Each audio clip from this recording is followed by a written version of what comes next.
Hello guys, today's video is about how a dyslexic person can thrive staying inside the same room for 10 days straight. I hope you enjoyed today's episode, guys, and please like, share, subscribe, do whatever to get this podcast out to as many people as possible so it can help them. If it doesn't help them, there's no point sharing, no point doing those things. So if you like this podcast, please do stuff to help get it out, help tell your friends, do whatever you need to do. Anyway, guys, hope you enjoy today's episode. So the big question is this: how can dyslexics like us create a place, a community, a tribe where people at any stage of life can come and solve any challenge, amplify their strengths, and ultimately help them become who they were meant to be? Or in other words, conquer their dyslexia. That is the question, and this show is the answer. My name's Theo Goff, and welcome to the Conquering Dyslexia podcast. Hello guys, I hope we're doing good and alright.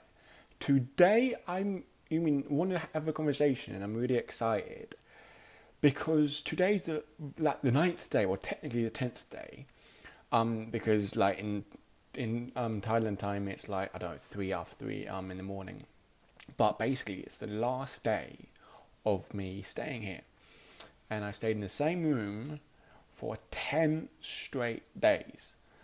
And I went out twice to get some swabs for these for some COVID tests, and they really hurt. I think we do them in England and you sort of do it yourself, and it's just deep enough in my nose, but then here you don't do it yourself. You get some Thai person shoving this thing up in your brain, and it really hurts.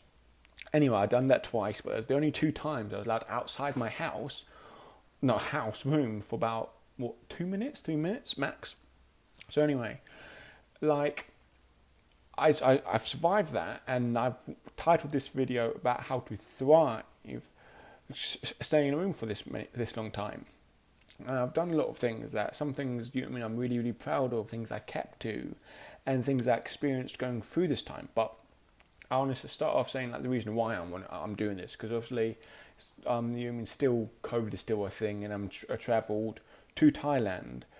Now the reason why I travelled is I'm going to teach English in a Thai country, and getting paid as an English teacher in a Thai school, in a private Thai school. So the school is paying me, and the parents are really paying the school a lot of money to get this really high level education. And there's me, a very severe dyslexic kid who, needs things spell corrected before they're sent out, who struggles writing, who struggles with this, going out there and actually teaching these kids how to speak, read, and write, and do all this English stuff, which doesn't quite make sense. It's like a blind person teaching people how to see. You can't really do the two don't fit together. But I'm really excited isn't the right word, but excited is part of it. But this is a big challenge that I'm going to face and come up to, and really going to do it because I said before that one thing I really wanted to get out of my last episode is that I will not let dyslexia stop me doing anything in my life. And if you want to really overcome your dyslexia, or help yourself in some way, the biggest sort of thing that you can have, this belief inside yourself, this conviction that you will not let dyslexia stop you. It's a rule. Okay, this is the things that you want to do. Dyslexia will not stop you, and do whatever it humanly takes, everything humanly possible to overcome those things. And of course, it's going to be hard. But along the journey, you find strategies that help you. You find strategies, you look out there, you find people out there like myself, like other people, giving you tools and strategies that help them, that they teach people, they do this, they do that. And you take some of that, you use it this works here, this doesn't work. And you build a repertoire of things that work that other people told you, and then things that you've kind of found out through your own experience. And then you build these things up, and then you start overcoming these challenges. And now, years ago, I would never, ever imagine that this is humanly possible for me. Because growing up, I had a lot of help and support with my English, and yet it was still the most rubbish thing you could ever think of. 8 years of special education. I got moved down a year, and I was bad. And thinking it came from that place to doing this challenge here, where the people I grew up with, my parents, they don't really, they get quite astonished that it's possible. Because here's like how I like to think of things. Because in my head, I think we all got this, that if you want to really do well and stuff, in my head we have this game plan about what we want to do. And we push ourselves really hard. And we create, okay, I want to do this, I want to do this, I want to do this, I want to do this. And the outside world only sees, 10-15% of all the things that you want to do. You mean all the things you're thinking of, all the things that you tried, all your failures. They only seen 50% of those things, unless you're talking about all of those. But for me, like, you mean they only seen 15% of all the things. And they only understand so much because it's not their world. And I'm really into getting my message out there, writing a book, doing this, doing that. And like for example, I did this before I left to go out here. I did this TEFL course, online TEFL course. A month really, and it's sort of like about 10 hours a day of really doing doing the lessons, doing the projects, and all that kind of stuff. And I was doing that, and like my mum didn't really believe I could do it. When I said didn't believe, I don't mean that any way negatively. So supportive, but just like she sort of realizes me when I was younger, like how could he do that, if you know what I mean. Anyway, as I got to doing it, I made a lot of progress on it, and for me, I had no doubt in my mind that I could pass it because I knew the people that were helping me. I kind of had a strategy, and I improved the strategy as things went on to doing it. There's no doubt I could do it. And I was having a conversation with Mum a little while ago, and then I was just like, "This is easy for me, Mum," because she was like, because I had this little thing, and she was like, "Oh, how's all the time she asked me as I was going through the course, how's the course going? Are you working the course? Are you working the course? Are you doing on the course?" I'm like, "Nah, Mum, I gave up on that. I don't want to work on that. I don't want to do all that." Because, like a couple of years up to that point, I've been really into doing stuff with dyslexia, getting stuff out there, learning, doing stuff, and really producing a lot of stuff. And because of this constant, I won't say work ethic, but really pursuit of getting better at things, I have learned what it is to work. But because I know what it is to work, know what it is to do these things, I'm very confident in myself that I'll do this. But anyway, she doesn't believe in me that I could do it in a nice sense. So then, it's kind of like, when I say I passed it, I remember I got this little email through, I looked at it once or twice, I was like, "Oh good, I passed it, well done for me," and I carried on doing whatever I was doing. And then I told my mum I passed it, and she didn't believe me. She had to make me send her the actual thing for her to print it out, for her to realise I passed it. But for me, it was like, no brainer, I passed it, because I'd done the process, I put in the hours, I'd done the things. But this comes to what I'm saying, is that other people sometimes don't understand how far you've came, don't understand what you had to go through. And now what I'm saying is this, like, people that love me, people who've been for me since, when I say day one, I don't mean day one of doing some project, I mean day one of life, and they've seen the struggles I go through, but oftentimes they don't see the growth you experience, or don't experience the same growth you've experienced, because they're kind of like on the outside looking in. It's so often those people who are with you from day one, who are family or extremely close friends, especially on this journey of conquering dyslexia, wanting to do better, they're at a certain level in their growth, in this and that, and yet you're gone further than them, you're doing more things, you're progressing on stuff. And when you're doing a challenge that they can understand, they think, "Oh, how are you doing that? That's really incredible. I don't think you can pass it." And then put doubt in your mind. The reason why they have doubt in their mind, because one, they don't know how much you've overcome to do that, and because they don't believe that they could do it. And then whatever you do to don't let their false belief, or their criticism, or their view at all, influence the things that you do. Because one of the big reasons I don't tell the people all the stuff I'm doing is because they won't support it. They don't understand how to support it. It's not that they're mean, not that they're horrible. They don't understand how to support it. And I know my big journey, I remember being really into improving myself and conquering my dyslexia. And I realised there's a big divide between my friends and then who I want to be. And who I want to be my friends. And I realised my friends' interests were completely different. My interests were doing these things. And a lot of times there's a lot of this negativity going on in my head, saying, "I don't really want to hang out with you," but that sort of stuff. And learning through the process, you mean going through time, and I still see the same friends now and again. Obviously not now, I'm in Thailand, but there's this like little thing, like metaphor, that there's like two camps. There's one camp where it's like your family and you're really close friends. For those people, you have to keep them close and you have to be there for them, you have to listen for them. Because they're not bad people just because they don't support you in this thing, just in this, maybe they might not believe you in this. They're not bad people for that in any sense. So you shouldn't ostracize them or push them out. But equally, you shouldn't spend every single day with them, spending hours and hours talking to them, because that will influence you. You know what I mean? You kind of have to keep them close, but don't, in a sense, spend all your time on them. The other group of people is people that will elevate you. You know what I mean? People that will elevate you to the next level, and people who you want to hang around with, because you can see yourself, if you hang around with this person for the next 10 years, you'd both grow at the same level. But if you hang around with these other people for the next 10 years, you know what I mean? It's quite hard. And so, like, I've went off tangent here a lot, but the whole process is, okay, I'm here. I'm 10-day quarantine. It has not been good. I love working out, and one thing I'm really, really proud with is that I remember beforehand coming here, I was like, okay, how am I going to survive this? How am I going to maximize this? And I wanted to get really fit and really ripped for this. And so I sort of did this thing, okay, I'll do 1,000 exercises a day. You mean each, like, basically I'll do 10 sets of exercises. So each hour, for 10 hours, I'll do 10 sets of exercises, 10 exercises each set.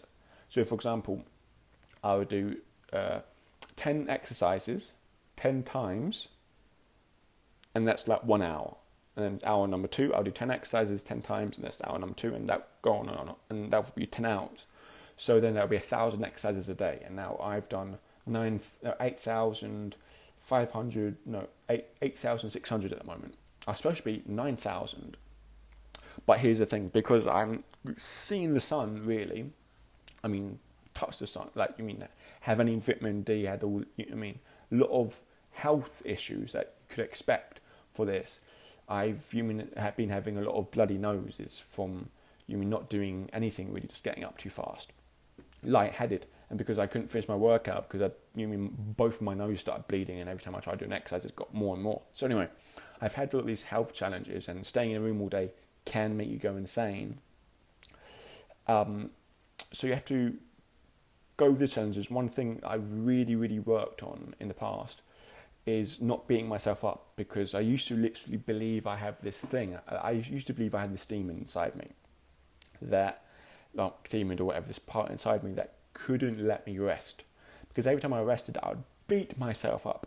You mean like very, very, very bad, and it got to this point where I was hating myself so much, and doing really bad things because I couldn't take action, and because I beat myself up not taking action, I would this constant cycle of not taking action, beat myself up, not taking action, beat myself up, and just going downhill. But then I learned, when I basically went too far, that how to control it. So anyway, there's like, for example, today I got up, as you can probably tell, it's 3:30 a.m. where here I am. So my sleep schedule got a bit ruined from like day 6. And so I got up around 11, and basically I stayed in bed until 8 p.m. Basically, it's long story short. I didn't like it. Some things I've done wrong. But anyway, guys, what I'm saying here, so the things that really, really helped me in this time is really, obviously, having a schedule, because this is one thing I stuck to and I really committed myself to, and I would like to commit myself to other things, like doing these podcasts more, like doing other bits and bobs more, but I didn't. You know what I mean? And that's the fact of it. And I've done a plan when I go to this place called Hue Hin to really learn a bit more about this TEFL course. So my next goal is to really go to this Hue Hin and then get obsessed really with becoming a teacher there, because I also had made, in my opinion, a mistake. But I've learned something, because I've never had any issue with telling people I'm dyslexic until the point where I was this TEFL course to teach English has got changed to in-person to an online course. I was like, is there any accommodations because I'm dyslexic? Bearing in mind, up to this point, I haven't put anything on any documentation saying I'm dyslexic, because it wasn't necessary. And I was just curious. It's like, oh, I'll go and find out for you and speak to some people. And he spoke to some people about it, and there's a lot of phone calls back and forth. And then basically he spoke to one of the people running the course, saying this person's dyslexic, has got any accommodations, and the person who runs the course, and actually, when he's in Thailand with me finding placement, it's like, what, he's dyslexic? It's like, oh no, he's dyslexic, this means this means that. And so he got on a call with me, and he basically was like, oh, you're dyslexic, how does it affect you? And I just said, oh, how it affects me. And he was like, okay, so for example, could you spell the word elephant if I asked you to spell the word elephant? And I was like, well, and I didn't try because I know I'll probably fail. And when someone's pitched you on the spot like that, and I was like, well, that would be a challenge for me because I wouldn't have to write it down prior, and I'd always have it written down prior. It's like, okay. So then this thing's like, so I'll be on they can do everyone as well as me for a 2-week kind of like TEFL training, and then they'll pick me in a school for 4 weeks, kind of like as a volunteer, unpaid, and they'll kind of look at me whether or not I'm good or not good. And in my head, I was like, oh, damn it. I shouldn't have said them I'm dyslexic to get accommodations. By the way, there was no accommodations for the course. Whatever, I didn't mind, I didn't need it. But, so in my head, this is just like, okay, the response I wanted was not, good. Was not like ideal, because in the future, like if I had to go back in time, actually, I would say, well, I'm not dyslexic. I'll just carry on. You would not say I'm dyslexic, and then them find out when I'm actually doing it. And in school, like, oh shit, he's dyslexic. Don't worry about it then, because I know myself, I could get through it. But my whole point of it, learning that little thing. But now I'm more motivated than you could possibly imagine at proving these people wrong. Because in my head, I'm like, well, you don't believe I can do it. Nothing negative about them. Not bad. They didn't discriminate against me. Also, one thing I hear loads, like, these people didn't discriminate against me. They weren't bad. They weren't bad mouthing me. They weren't horrible. They just, one, they don't know who I am. Two, they read up about dyslexia, haven't experienced it firsthand. That's nothing bad on their part. They're doing the best thing they could. If I was in their shoes, their knowledge, I would have done exactly the same thing. Exactly the same thing. I had nothing negative towards them. But in my head, I was like, okay, you don't believe I can do it. I'm going to be the best teacher you have ever seen. There, I'm going to prove to you, you know what I mean? I'm going to prove to you how good I can be. So in my head, that's how motivated I am to do it. So that's how you can flip it around. One big thing, I remember, another story, a little funny story, and that'll be it because I'm rambling for too long. I remember my first job, lifeguarding. And I used to be really busy lifeguarding, doing all these little jobs, like cleaning windows and stuff, because that's how you pass the time, rather than sitting in a chair and looking at a pool. Anyway, the head GM, the general manager, boss, came in, and I was cleaning a window, and every 2 hours, I think, or was it 4 hours, I had to do a pool test, where I'd take a sample of the pool and shake it. It was really regular. But anyway, I was carried away doing my squeegeeing, probably, happy, young me, and then the boss, it was, I was going to use words that, bad words there. But anyway, she was, I don't like her. I didn't hate her then, but then afterwards I did. She was like, well, you haven't done the pool test. It's half an hour late. You have to do the pool test. People would have died, or whatever. Anyway, because I wanted to become a personal trainer there, and that was the only thing I cared about. I didn't care about anything else, and I was qualified for it. They said, okay, you do, and they employed me on a lifeguarding personal training basis, but it was all lifeguarding really. Anyway, so she took that away from me, but then in my head, I was just like, oh well, I'm going to show her. I'm going to be the best lifeguard you'd ever imagine, and I'll get the best. You know what I mean? I was like, because how you did really good at job, you speak to people, say, oh, can you leave a nice review at the end, because there's a little tablet thing. And I'm like, sure. I got about so many reviews, more than anyone else in the whole building, by a long shot, day after day after day after day after day, by being really nice to people. And that's just a little way you can kind of switch that thing. Instead of being annoyed saying this person's horrible, instead of being annoyed saying this thing's unfair, it's happened. It's just what you can do about it and how you can use that energy. You know what I mean? It's just like, keep going, find that motivation to really push yourself forward when you feel knackered, you feel this, you feel that. Just say, well, I'm not going to give you the satisfaction of having seeing me like this, or satisfaction, or making me give up, or all these things. Anyway, guys, I rambled for so long, and I do really want to do these videos. Maybe I'll make them a lot shorter every single day as the journey goes on, because I think it'll be really exciting for all these challenges I come up with, and things I experience, or just giving advice. Anyway, guys, I hope you like it. I'll see you again soon.